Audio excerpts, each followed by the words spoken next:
ቀልበሶር ብሎናል አላህ። ዛሬ እዚህ ዱንያ ላይ ራስን መውቀስ፣ ራስን ምንጊዜም ሒሳብ ማድረግ ለነገ ለየውመል ቂያማ ሒሳብ ተደራጊነት ያቃልላል። ዛሬ ራስን ጸጥ ማለትና እንደፈለገች ስትሆን ዚማሙን አንቺ እንዳልሽ ማለት ለነገ ለነዳማ ያጋልጣል። የቁሉል ኢንሳኑ የውመኢዝን አይነል መፈር ከላ ላ ወዘር ኢላ ረቢከ የውመኢዝን ልሙስተቀር ላ ቱሐሪክ ቢሂ ሊሳነከ ሊተዕጀለ ቢሂ ይላል አላህ።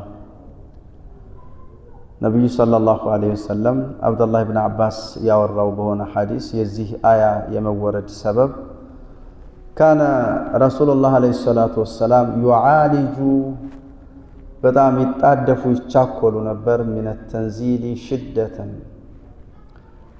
ቁርአን ወሕዩ ሲወርድላቸው በጣም አድርገው ይጣደፉ ይቻኮሉ ነበር። ፈካነ ዩሐርኩ ሸፈተይ ከጅብሪል ስርስር እየሄዱ ለመቅራት በጣም አድርገው ከንፈሮቻቸውን በጣም ያንቀሳቅሷቸው ነበር። ፈአንዘለ ላሁ ተባረከ ወተዓላ ላ ቱሐሪክ ቢሂ ሊሳነክ ሊተዕጀለ ቢህ ሲል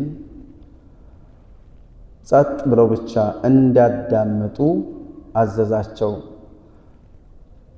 ሳልቀራው የቀረሁት ነገር ኑሮ በማስተላልፋቸው መልእክቶች በማደርሳቸው የአላህ ሱብሓነሁ ወተዓላ አማናዎች መዛባት እንዳይኖር በሚል ስጋት የሚያደርጉትን ነገር ስጋትን ቀናሽ ስጋትን የሚያነሳ የሆነ እነዚህን አያዎች አወረድላቸው አላህ። ላ ቱሐሪክ አታንቀሳቅስ አላቸው።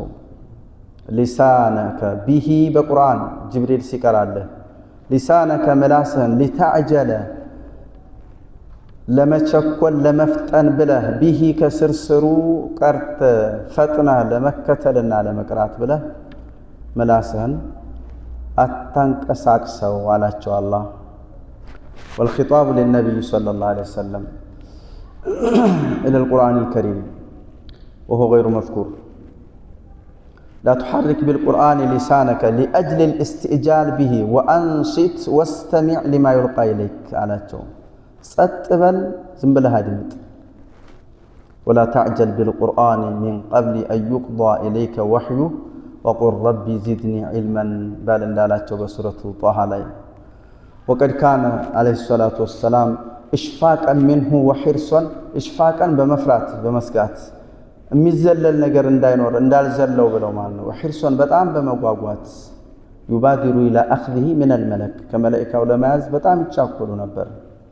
ويسابقه في قراءته ويحرك لسانه وشفتيه ليحفظه ለመሐፈዝ ነው خشية أن يضيع منه شيء አንድ ነገር እንዳይጠፋብኝ በማለት لا تحرك به لسانك لتعجل به ኢና ዓለይና በእኔ ላይ ነው ኃላፊነቱና ግዴታው ጀማዐሁ ልሰበስበው ወቁርአና መቅራትህንም ላስችልህ ኃላፊነቱና የኔ ነው አላቸው።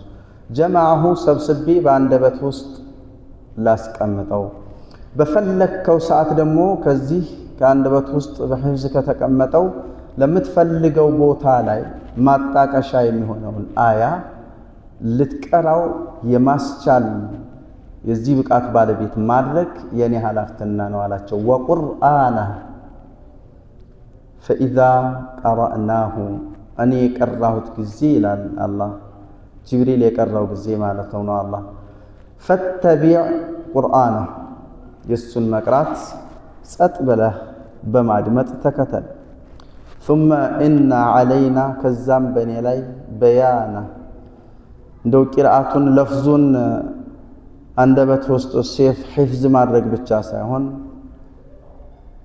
ማዕናውንና ትንተና ማብራሪያውንም ላንተ ችሎታው እንዲኖርህ ማድረግ የኔ ግዴታና ኃላፊነትና ነው አላቸው። ثم إن علينا بيانا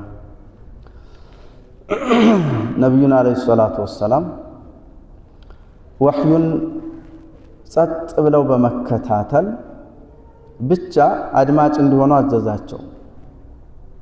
ፈተቢ ቁርአነሁ ፈቅረእሁ ማለትም እሱ ቀርቶ እንዲያበቃ እሱ ሲቀራ ሐለት ከስርስሩ መሄድን ተውና እሱ ቀርቶ ካጠናቀቀ በኋላ አንተ ቀጥ ብለህ እንድትቀራው ማድረግ የኔ ኃላፊነት ነው አላቸው። ከማ አቅራአከ فأمر النبي صلى الله عليه وسلم بالمتابعة ونهي عن العجلة والموافقة ፈተቢ የሚለው አባባል ምን ማለት ነው? አድማጭነትን ከልብ ሆነህ የምታደምጥ መሆንን ተከታተል ማለት ነው። ثم إن علينا بيانه بعد جمعه في صدرك ቀልብ ውስጥ ካስቀመጥኩት ሰብስቤ ካስቀመጥኩት በኋላ መቅራቱንም እንድትችል ካስቻልኩ በኋላ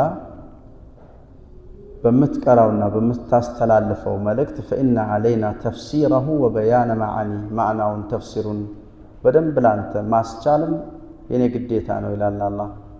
وما فيه من الأحكام والحكم በውስጡ ያዛቸውን ህጎች በውስጡ ያሉትን ጥበቦች አዳቡን አኽላቁን ሌላ ነው። تكفل الله عز وجل لرسوله بتيسير تدبر القرآن قرآن ማስተንተንን ለነብዩ ሰለላሁ ዐለይሂ ወሰለም ገር ቀላል አድርጎላቸዋል። حفظا وتلاوة وفهما لمعاني መሐፈዙም መቅራቱም በውስጡ ያሉ መልእክቶችንም ዘርፈ ብዙ የሆነውን መልእክትም ማወቅን تطبيقا لأحكامه. ولهذا نبي صلى الله عليه وسلم بين لأمته هذا القرآن أتم البيان ለኡመቶቻቸው ረሱል ሰለላሁ ዐለይሂ ወሰለም ሙሉ ምንም ነገር ያልቀረው የሆነ ማብራራትን አብራርተዋል።